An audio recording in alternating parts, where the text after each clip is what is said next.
কেমন আছেন আপনারা? যারা দাঁড়িয়ে আছেন যদি জায়গা পান বসেন, আপনাদের জায়গা ভেজা থাকে তাহলে দাঁড়িয়ে থাকে, কথা বলবেন। আমার 1 ঘন্টা সময় না, কথা বলবেন ইনশাআল্লাহ।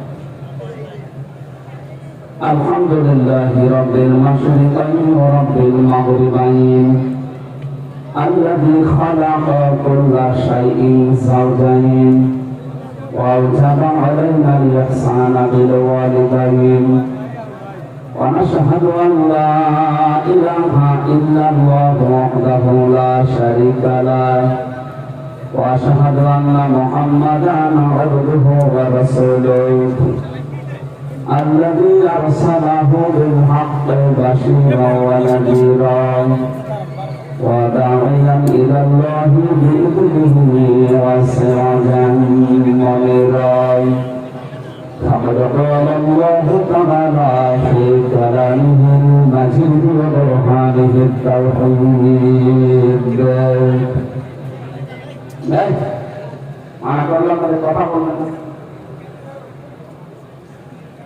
أعوذ بالله من الشيطان الرجيم. بسم الله الرحمن الرحيم.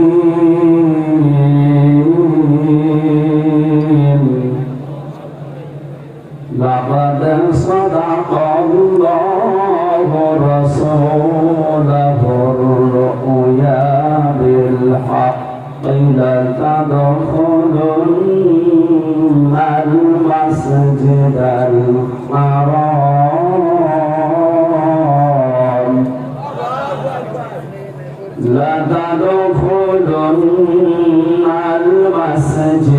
الحرام إن شاء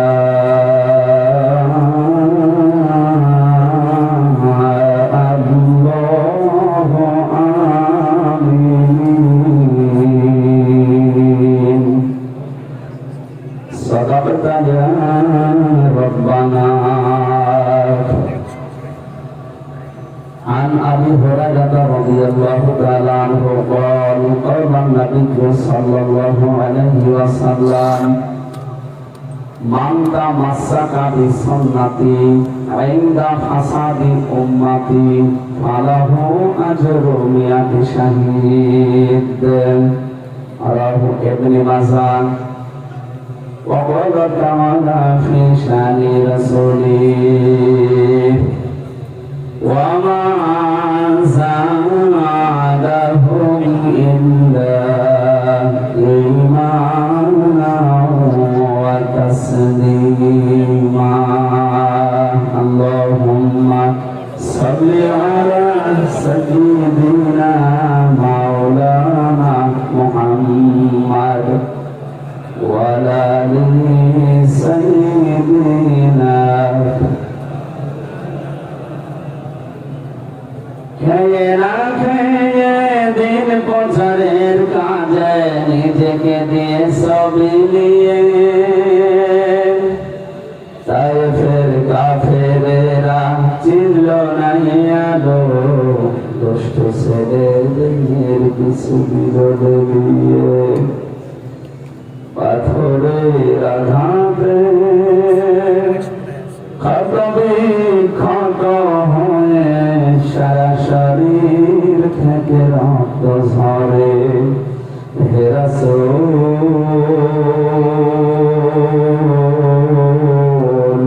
তোমাকে ভুলি আমি কেমন করে। আলহামদুলিল্লাহ। মাদারীপুর জেলার কাউকিয়ানী থানার অন্তর্গত খয়ারিয়া লঞ্চঘাট এস উচ্চ বিদ্যালয় ও কারিগরি কলেজ মাঠ ময়দানে হাফিজিয়া মাদ্রাসা ও যুব সমাজের উদ্যোগে মহাবিশ্বের মহাবিশ্ব আমাদের মালিক আমাদের মনিব মহান রব্বুল ইজ্জাতুল জালালের মুখের পবিত্র বাণী কোরআন কারীম তাফসীর করা মাহফিলের স্বনামধন্য সভাপতি বাংলার কৃতি সন্তান আমার আরাফাতের ভাই অধ্যাপক আলহাজ কুতুবউদ্দিন আইবেক প্রাক্তন ভাইস প্রিন্সিপাল সরকারি গৌরনদী কলেজ, মেহমান হিসাবে উপস্থিত আছেন অত্র এলাকার সর্বজন শ্রদ্ধাভাজন ব্যক্তিত্ব, বিশিষ্ট শিল্পপতি আলহাজ মোহাম্মদ আলাউদ্দিন খান, আলহাজ কামরুল ইসলাম, নূর মোহাম্মদ মোল্লা, চেয়ারম্যান পায়াল ইউনিয়ন পরিষদ,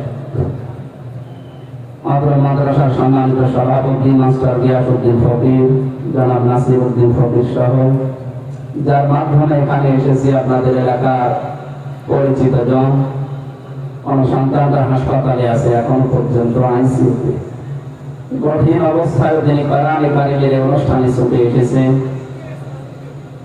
আল্লাহ রাব্বুল আলামিন হায়াতে তাজ্জিবা সিহাতে কুল্লিয়া তার সন্তানকে যেন শেফায়ে কামিলা আজিলা দান করেন, বলেন আমিন। আলহাজ হাফেজ মাওলানা আমিনুল ইসলাম, আলহাজ হাফেজ নূর মোহাম্মদ খান এতক্ষণ যারা আলোচনা রাখলেন, আপনাদের এই বঙ্গের কৃতি সন্তান বিশ্বানন্দের মুফাসসিরে কোরআন, ওস্তাদুল মুফাসসিরিন বরিশালের সর্বজন শ্রদ্ধাভাজন আলেমে দ্বীন, আমার মুরব্বী আলহাজ হাফেজ মাওলানা কামরুল ইসলাম খান, আতালাল্লাহু উমরাহু ওয়া বারাকাল্লাহু ফি হায়াতিহি, বলেন আমিন।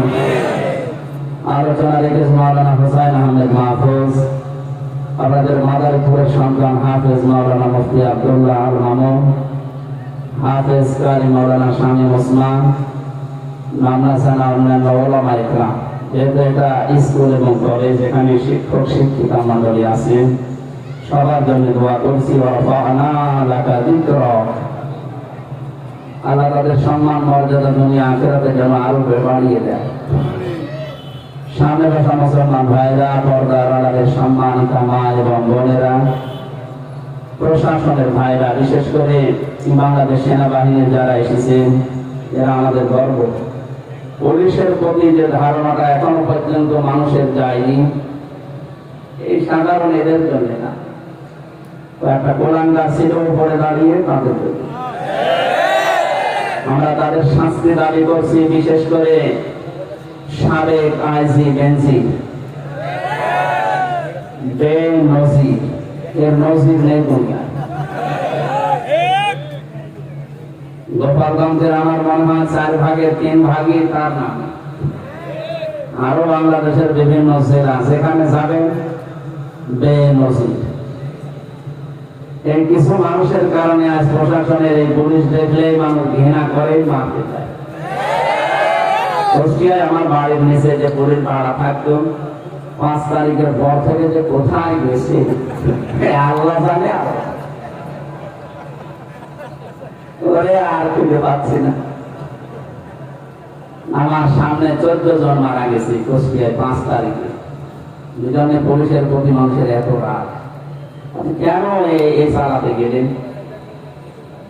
আপনি নিজে জানতেন যে ও মহিলা চালে, জানবেন না? আমার চাকরি থাকবে, আপনি ভ্যান চালান। কোন মানুষ যদি জেগে বুঝে জালেমকে সহযোগিতা করে, জালেমকে সাহায্য করে, তাকে ভালোবাসে, সাপোর্ট দেয়, সে নবীর উম্মত থেকে খারিজ হয়ে যায়। আমার উপরে যা হয়েছে আপনারা জানেন। কাউন্টার টেররিজমের যে সমস্ত দায়িত্বশীলগুলো ছিল ওই সময়, বিশেষ করে আসাদুজ্জামান, এই যে গোপালগঞ্জে, আর কিনে পারে এই লোকটা বহু অত্যাচার চালিয়েছে। আমার 11 ঘন্টা টাঙিয়ে রেখেছি। আমার এমনি শরীর চলে না। এরপরে 10 দিন মাটির নিচে নিয়ে, আয়নাঘর শুধু নাম শোনেন আপনারা, আমি আয়নাঘরেই ছিলাম। প্রথমে তো কেউ জানতো না যে আমি কোথায় আছি। আমার কালো কাপড় দিয়ে চোখ বেঁধে দিয়ে, পেছনে হাত হ্যান্ডকাপ দিয়ে বেঁধে, ডান্ডা বেড়ি পড়ল, মাথায় দড়ি লাগি, মনে হচ্ছে একটা গরু টাঙিয়ে। এই সমস্ত অত্যাচার গুলো করতেন আপনি। আপনি নিজেই বলতো যে আপনার কোনো দোষ নেই, আমরা জানি দোষ নেই, আপনি এগুলো করেন কেন? যেগুলো বলতে বলছে এগুলো আপনাকে বলা লাগবে ম্যাজিস্ট্রেটের সামনে। যদি না বলে তাহলে আপনার বউ তুলে নিয়ে আনবে। কোথায় ওদের চরিত্র দিয়েছে মানুষ ঘৃণা করে এমনি করে এই কারণে। কিন্তু এনাদের না, এই পুলিশগুলো তো সাধারণ কনস্টেবলের রাখি করে। এই উপরের যে কয়জন ছিল এদের যেন ছাড় দেওয়া না হয়, কারণ এরা জালেমকে টিকিয়ে রাখতে সবচেয়ে বেশি সাহায্য করেছে।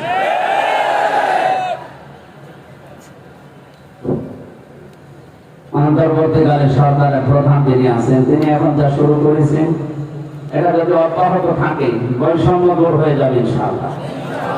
কিন্তু সময় দেওয়া লাগবে তো তাদের। কিছু মানুষ তো এখন দেখছে উঠে পড়ে লেগেছে, না তাড়াতাড়ি করে। তাড়াতাড়ি করার একটা সময় দেবে। একজন বিয়ে করে বাসর রাতে স্ত্রীকে রেখে একটু বাইরে গেছে, দাদি শাশুড়ি এসে বলছে, কই গো আমার একটা বুটি চাই। ঠিক আছে, আপনি আমার সময় দেন।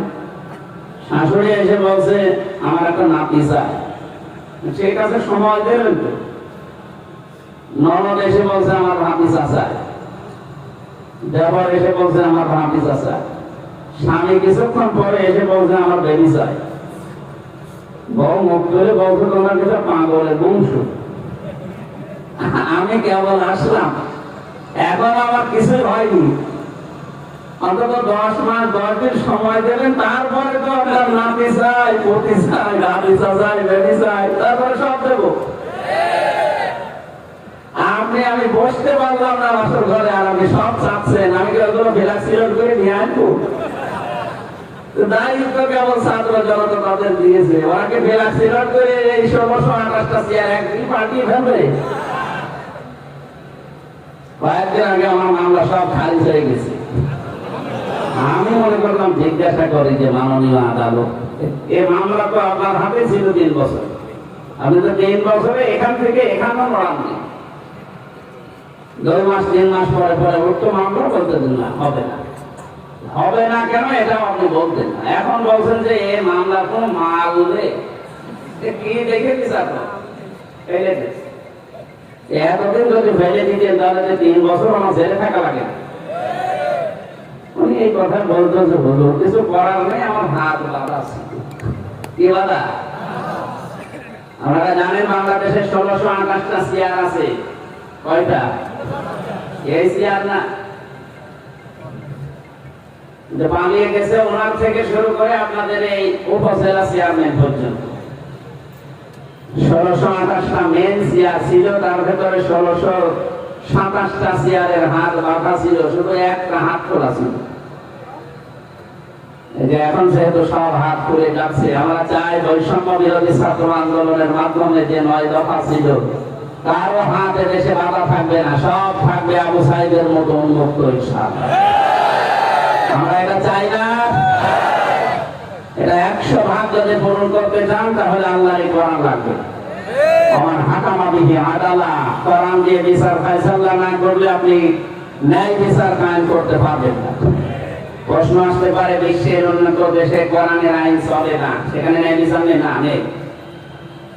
আমি আমার 33 বছর বয়স, আমি বহু দেশে গেছি। কয়েকদিন আগে মালয়েশিয়া, সিঙ্গাপুর, থাইল্যান্ড সহ বহু দেশে ঘুরে আসলাম। উন্নত তারা 100 ভাগ ন্যায় বিচার সেখানে নেই, কারণ কোরআন না থাকার কারণে। আমি নিচে নামলাম না, তাই বাস্তবতা এটাই। কোরআনে কারীম যদি প্রতিষ্ঠিত না হয় পরিবার, সমাজ, রাষ্ট্রে, সেই দেশে 100 ভাগ ন্যায় বিচার কায়েম করা সম্ভব না। এজন্য আমরা চাই এটা যেন এদেশে কায়েম হয়। কারণ 53 বছর বাবা চালিয়েছে, আমি দেখি না, এই যে কামরুল ইসলাম খান সহ যারা মুরব্বী আছে এনারা দেখেছে। বাবা চালিয়েছে, ওই সময় মানুষ দুর্ভিক্ষে মারা গেছে। কথা বলছে না কেন? স্বামী চালিয়েছিল অনেকদিন, এরপরে অনেকদিন চাষাও চালিয়েছে, ভাবি চালিয়েছিল, বউ তো চালালো, আমি দেখলাম। 53 বছর যেভাবে সে চালাক না কেন, কাঙ্ক্ষিত মানের শান্তি শুধু মুখেই শেষ, আমরা দেখতে পারিনি। কথা বলবে না কেন? কাঙ্ক্ষিত মানের শান্তি পাবেন, এটা যদি কায়েম হয়। 56,000 বর্গ মাইলে এটা কায়েম হোক, এটা আমরা চাই না। যারা চান দেখে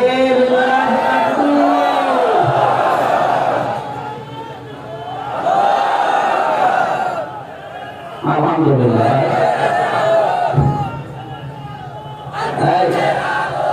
এটা শুধু মুখে শেষ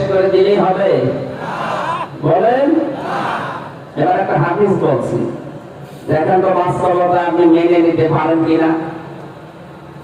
عن أبي هريرة رضي الله تعالى عنه قال قال النبي صلى الله عليه وسلم من اتبع الهدى بغير القرآن أضله الله رواه مسلم মুসলিম শরীফের একটা হাদিস নবী বলেন কোরআন যেখানে নেই ওখানে যদি কেউ ভালো হওয়ার নিয়তেও যায় আল্লাহ নিজে তাকে গোমরা বানিয়ে দেয়।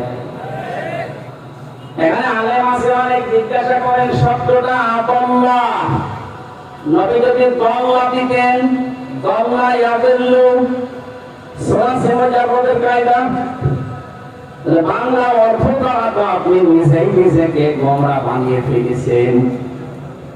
আল্লাহ শব্দটা বাদে ফাল থেকে আসার কারণে বাংলা অর্থ দাঁড়িয়েছে।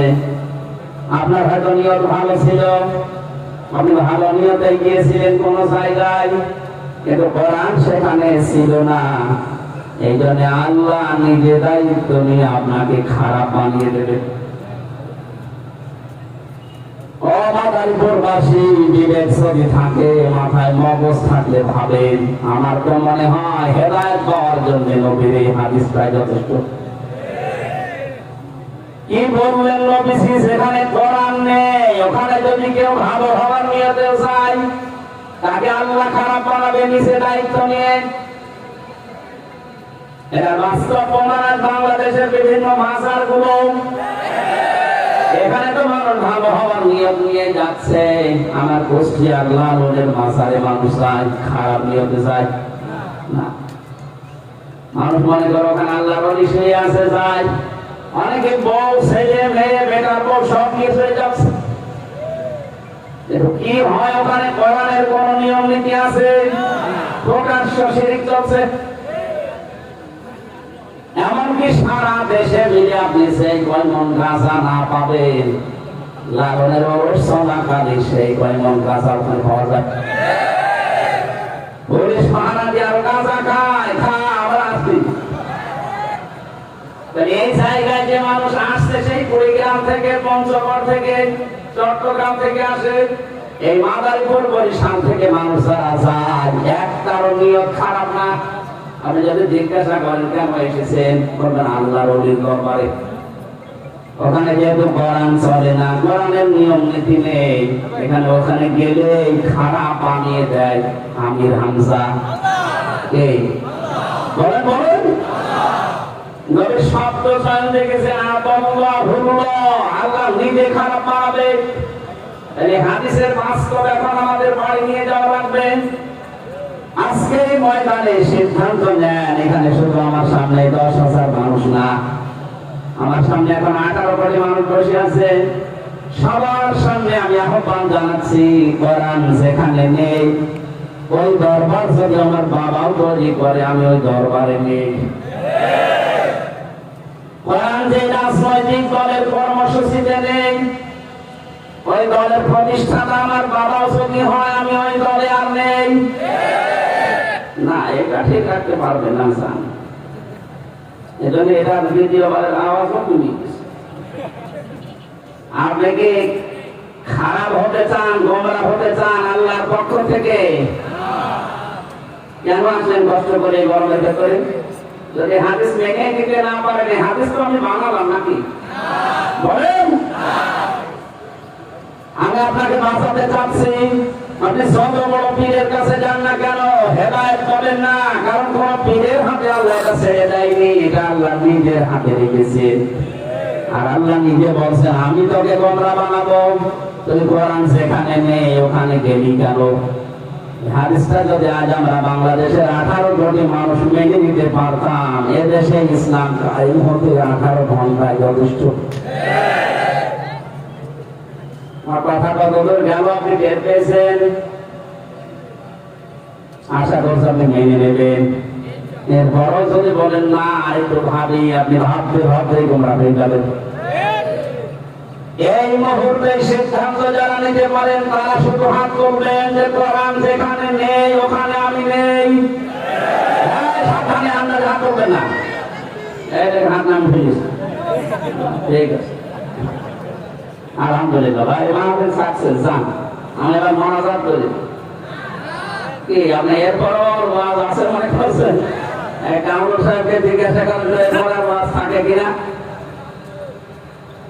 কোরআন যেখানে নেই সেখানে আপনি যাবেন না। এরপর আবার কি ওয়াজ থাকে? এদেশে কোন দল কোরআন ছাড়া টিকতে পারবে? গতকাল রাত 12:30টার শরীফ আমি চট্টগ্রামে 12:30টার সময় নেমেছি। 12:30টা একটা আন্তর্জাতিক রিপোর্ট পেলাম। এদেশে এখন 100 জনের 14 জন সালেমদেরকে সাপোর্ট করছে যারা বিদায় নিয়েছে।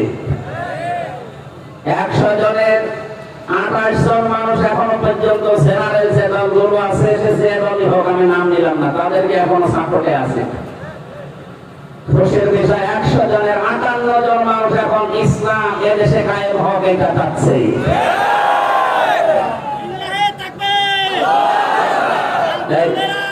ঠিক আছে, 1 মাস 15 দিনের রিপোর্ট, এটা 1 মাস 10 দিন।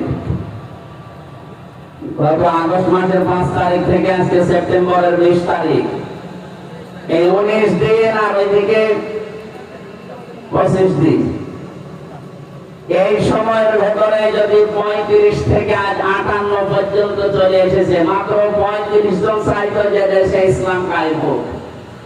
কান খাড়া করে শোনেন মুসলমান, আল্লাহর আইন এই জমিনে কায়েম করার জন্য চেষ্টা করা ফরজ, বিরোধিতা করা কুফরি, চুপ থাকা মুনাফিকি।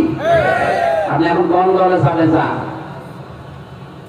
জীবনের টার্গেট এইটা নেওয়া লাগবে, আমার চাই হোক এ জমিনে যেন আল্লাহর দ্বীন কায়েম হয়। এইটাই আমার প্রথম মিশন এবং ভিশন।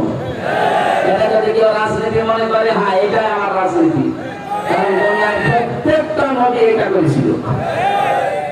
অনেকে মনে করেন আমি নামাজ পড়ি, রোজা রাখি, আমার বউ পর্দা থাকে, আমার এত বড় গাড়ি, আমার জাহান্নামে দেবে। কি দেখে দেবে? কে দেখে দেবে? এটা পাচ্ছেন না? আসেন তো একটা কথা বলি। সূরা আরাফ 8 নাম্বার পারার 20 নাম্বার পৃষ্ঠার 3 নাম্বার লাইনের 83 নাম্বার আয়াত। এটা আমি বিশ্ববিদ্যালয়ে থাকাকালীন যতগুলো তাফসীর মিলিয়েছি আয়াতের সাথে, সব মুফাসসির একই বক্তব্য দিয়েছেন। আপনি নিজের সাথে মিলাবেন। ফাজাইনাহু ওয়া আহলাহু ইল্লা মারাতাহু কানাত মিনাল গাবিরিন। হযরত লূত আলাইহিস সালামের জামানায় 2 জন ফেরেশতাকে আল্লাহ পাঠিয়ে দিলেন। আসরের সময় এসে তারা বলছে, আল্লাহর নবী আপনার উম্মতদেরকে নিয়ে এখান থেকে চলে যান, কিন্তু সাবধান আপনার স্ত্রীকে নেবেন না। প্রশ্ন আসতে পারে, লূত নবীর স্ত্রীর চরিত্র খারাপ ছিল? হ্যাঁ, আপনার মোবাইল আছে মানে? লূত নবীর স্ত্রীর চরিত্র খারাপ ছিল? তিনি চরিত্রহীনা ছিলেন? বলেন। পৃথিবীতে কোন নবীর স্ত্রীর চরিত্র খারাপ ছিল না, কারণ কোন হারাম রক্তের ভেতরে আল্লাহ নবীদের রক্ত প্রবেশ করেন নাই। এর ভেতরে 7টা কারণ পেয়েছি। কারণ দুনিয়ায় যত নবী এসেছে, প্রতিটি নবী নেতৃত্ব দেওয়ার গুণাবলী নিয়ে এসেছেন। আর নেতা হতে হলে 7টা গুণ লাগে। কয়টা? বলে না কেন? এর প্রথম নাম্বারে নেতৃত্বের গুণে আপনার জন্মটা বৈধ হওয়া লাগবে। কোন নবীকে আল্লাহ হারাম রক্তের ভেতরে প্রবেশ করার নাই, কারণ প্রতিটি নবী হচ্ছে জাতির নেতা। আমাদের নবী, ওনাকে আল্লাহ ডাকে দিয়েছেন নেতা। ইয়াসিন। তাফসীর কাবীর ফজলুদ্দিন রাজি রাহমাতুল্লাহ আলাইহি লেখা। আর রাইসুল মুফাসসিরিন হযরত আব্দুল্লাহ ইবনে আব্বাস রাদিয়াল্লাহু তাআলা আনহু তিনি সিন শব্দের 5টি অর্থ দিয়েছেন। তিনি বলেন, ইয়া মানে হে, হারফে নেতা, এটা সিন মানে সাজ্জাদ। সাজ্জাদের 5টা অর্থ আমি পেয়েছি কাবীরে। 1 number Sajjadul Alamin, 2 number Sajjadul Bashar, 3 number Sajjadul Kawnain, 4 number Sajjadul Ambia, 5 number Sajjadul মুরসালিন।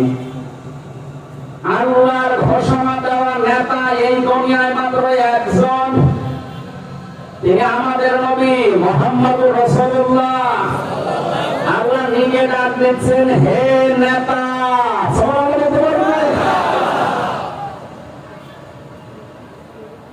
নবীরা যেহেতু নেতৃত্ব দিয়েছেন, তারা নেতা ছিলেন, গুণাবলী আল্লাহ তাদেরকে দিয়েছেন। নেতার 7টা গুণের প্রথম গুণ হচ্ছে দুনিয়ায় কোন হারাম কিছুর ভেতরে আল্লাহ নবীদেরকে চড়ান নাই। কারণ প্রতিটি নবী ছিলেন বিশ্ব নেতা। কি ছিলেন? আজ আমরা অনেকে বিশ্ব নেতা ঘোষণা দেয়, অথচ তাদের জন্মের ঠিক নেই। বাপ এক ধর্মে, মা এক ধর্মের। এটা আমি বেশি বলে ফেললাম। নবীদের জন্ম নিয়ে যারা কথা বলেছিল তাকান কোরআনের দিকে। হযরত ঈসা আলাইহিস সালাম জাতির লোকেরা যখন তাকে জিজ্ঞাসা করেছে, এটা তো অবৈধ সন্তানের জন্ম ঠিক নেই, হযরত মারিয়াম তিনি কথা বন্ধ করে দিয়েছিলেন যে আমি কথা বলবো না 3 দিন। দরবার থেকে ইঙ্গিত দিলেন যে ফাশারাতে ইলাই। ওকে জিজ্ঞাসা করেন, ক্বালু কাইফা নুকাল্লিমু মান কানা ফিল মাহদি সাবিয়্যা। তারা বলছে কিভাবে কথা বলবে বাচ্চা দোলনা থেকে? সঙ্গে সঙ্গে হযরত ঈসা দোলনা থেকে তিনি জবাব দিয়েছেন, ক্বালা ইন্নী আবদুল্লাহ। আমি অবৈধ সন্তান না, আমার জন্মের ঠিক নেই, কথা ঠিক নয়। আমি আল্লাহর বান্দা। আমি কি আল্লাহর বান্দা? আতানিয়াল কিতাব, আমাকে আল্লাহ কিতাব দিলেন। ও জাআলানি নাবিয়্যা, এই জামানার নবী করে আল্লাহ আমাকে পাঠিয়েছেন। ওয়া জাআলানি মুবারাকান আইনামা কুনতু ওয়া আওসানি বিস-সালাতি ওয়াজ-যাকাত মা দুমতু হাইয়া, মা দুমতু হাইয়া। আমি আল্লাহর নবী হিসাবে সেখানে যাব, জায়গাটা আল্লাহ বরকতময় করে দেবে। নেতৃত্বের প্রথম গুণাবলীর ভেতরে এইটা পাওয়া যায়, যারা আদর্শ নেতা তারা যেখানে যায় জায়গাটা আল্লাহ বরকত দিয়ে ভরে দেয়। 1000 বছর আগে আয়াতটা নাযিল হয়েছে কোরআনে কারিমে। 1000 বছর পর 2024 সালে এখন যারা আসলে বিশ্ব নেতা হওয়ার যোগ্যতা রাখে তাদের দিকে তাকান, তারা সেখানে যাচ্ছে, আল্লাহ বরকত দিয়ে ভরে দিচ্ছে। ডাক্তার শফিকুর রহমান, আমি নাম ধরে বলছি এই কারণে এটা বাস্তব আমি দেখতে পাচ্ছি। লোকের যে অ্যাক্টিভিটিস, লোকের যে তাওয়াক্কুল আল্লাহর প্রতি, তার যে ইবাদতের মাত্রা, আমি তো নিজে দেখেছি সেখানায় তার পাশে থেকে আল্লাহর প্রতি তার ভরসা, তার তাওয়াক্কুল, তার যে ইখলাস ভেতরে। আমার আল্লাহ পাক তাকে এমন কিছু দিয়েছেন, এটা জেনারেল শিক্ষিত মানুষ। লোকটা আজ দেখছি সেখানে যাচ্ছে, দেশের আল্লাহ পাক ওই জায়গায় বরকত দিয়ে ভরে দিচ্ছে। আর আমরা এমন বিশ্বনেতা দাবি করি। প্রথমেই বললাম যে জন্মের ঠিক নেই। বাংলাদেশে কিন্তু না, অন্য দেশে আছে। অনেকে মনে করতে পারে এই দেশের নাম না, কিন্তু আমি এই দেশের নাম বলতে পারি। মন খারাপ যদি কারো হয়, আমি আশা করছি আমার ফাঁসি চাই বইটা কিনে আপনি একটু পড়েন, দেখেন কি লেখা আছে, কি এতদিন আমাদেরকে শুনিয়েছে আর বাস্তবতা কি সব মিলে যাচ্ছে। আমি যে কথাটা বোঝানোর জন্য বলছিলাম, কোন নবীর স্ত্রীর চরিত্র খারাপ ছিল না, কারণ হারাম রক্তের ভেতরে আল্লাহ নবীদের রক্ত প্রবেশ করাবেন না। এখানে নবীর স্ত্রী হযরত লূত, তার স্ত্রীর চরিত্র ভালো, তিনি চরিত্রহীনা ছিলেন না, কিন্তু তলে তলে চরিত্রহীন মানুষদেরকে তিনি সাপোর্ট করতেন। আমার বাড়ি প্রবাসী, মাথায় কবচ নেই। একটা নবীর স্ত্রী, তার সাল্লাল্লাহু কদর নবী হযরত ইব্রাহিম নবীর ভাগিনা, তার স্ত্রীর চরিত্র ভালো, তিনি চরিত্রহীনা না, কিন্তু তলে তলে শুধু চরিত্রহীন লোকদেরকে সাপোর্ট করার কারণে আল্লাহ যদি তারে ধ্বংস করে জাহান্নামে দেয়, আপনি কি হয়ে পড়েছেন? আমি বলছেন আমি নামাজ পড়ে রোজা রাখি, আমার চরিত্র ভালো আছে, আমার বউ পর্দায় থাকে। আর ভাই আপনি সাপোর্ট করেন কাকে? আপনি যারা সাপোর্ট করেন ওই লোকটার চরিত্র তো শয়তানের চাইতে খারাপ। কথা বলেন, চরিত্র কত খারাপ আপনি দরবেশের দিকে তাকান।